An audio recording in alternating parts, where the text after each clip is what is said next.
So what we got going on is I'm building an over-the-tank sump filter. The two hang on the back filters that's on my 55 grout up here. I keep on having problems with the impellers because they're catching sand when the fish are spitting out sand, feeding and being crazy. So what I'm going to do is I'm going to put a pump in, probably over here in this corner, maybe over there, I don't know. But I'm going to replace both of those two both of those two hang on the back filters with an over the tank sump filter. So here's the basic idea. I kind of made this out of some black egg crate junk that I got off of the Wish app for like $2. Cut it, zip tied it, hot glued this mesh material that came from Walmart for like $3. So it's going to fit just like that.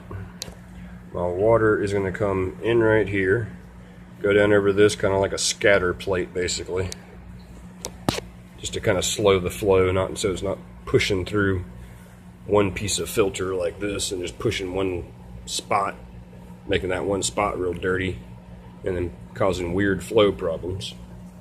But I'm going to go through there, then I'm going to cut this coarse foam to fit right there, and then we're going to have some of this fine media foam cut and fit right there.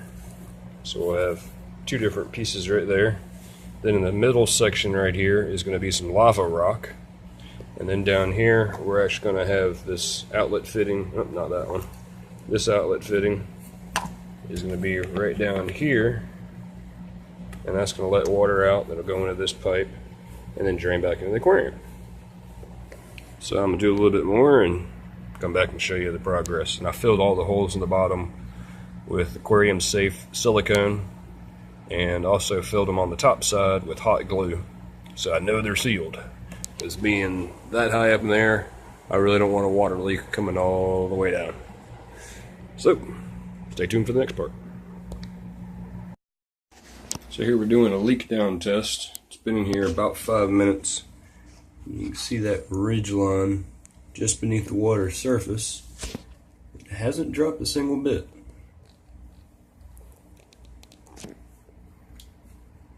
Now you can see a little better. I'm using a uni seal. I had just one rubber gasket on the inside and it was leaking over here a little bit. So I put a second rubber gasket on and really tighten that nut up on the outside there, and this piece of PVC pipe is just stuck in there. It's not glued or anything at this point. Once I get my angle correct, this is when I'll glue it. And you see there's water right there, so it's holding in the pipe. So I'm gonna give this a little bit longer to make sure it's sealed, and then we'll move on to our next step. Okay, so this is pretty much how it's gonna go. The water hose is a flexible hose. It's going to come in here. It's going to pour on this plate, which is going to disperse the water a little bit more, slow the flow down. Then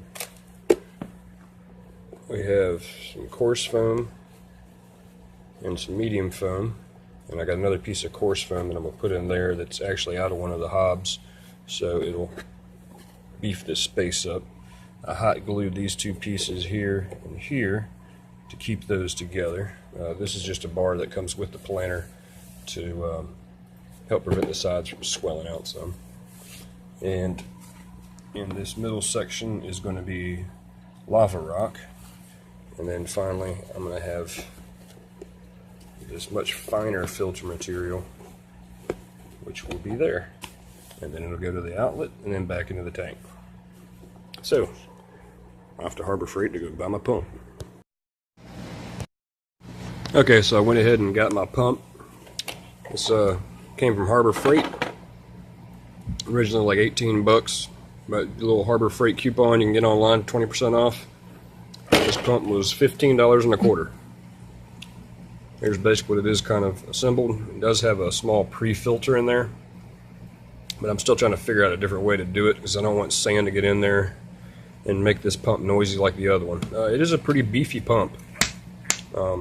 suction cups. I'm pretty impressed with it so far. I haven't put it in water to see how it'll do. Just kind of assembled it. It does come with various parts. So there's some other junk in there to make a fountain or sprayer or whatever. There's your stats on the side. Now, from what I'm kind of figuring, it's going to be right in between 1 foot and 2 foot. So I'm guessing we're looking between 180 220 gallons per hour going through the filter right here, which it should easily be able to deal with. If not, and this little attachment they give you, one end goes out and you can have this go to a different attachment or whatever. You can see there it goes through that way. And of course it also has one on this side which controls the flow going to this nozzle, which is going to go up to the top here and go to my inlet and go all the way through. So I guess I'm going to go ahead and find some hose, figure out how to attach this to the top back side of the tank, and get some lava rock in there, and we'll see how this joker works. So here's what we got. We got it in action.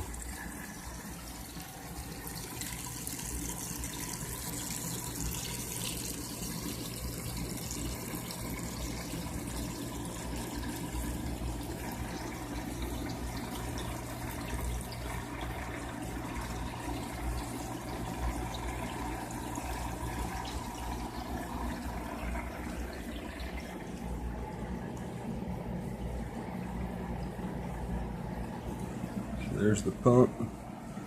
I'm going to do something to hide it, but it's definitely giving me some good flow.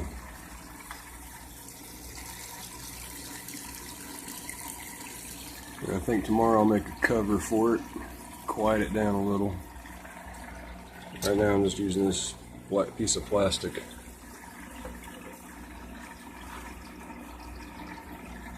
keeps it a little bit quieter, but compared with this loud hang on the back, I think I'm pretty much done with that thing. Do have a little leak right there,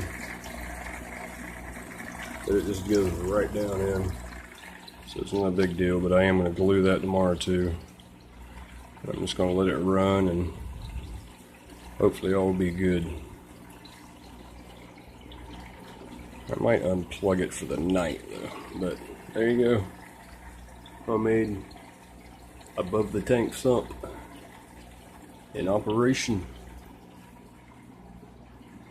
Hope this DIY helps everybody, anybody. And if anybody needs any tips, hints, or a little bit more of a how-to of how I did it, just hit me up. It's Toy Car Foosh Boy. Peace.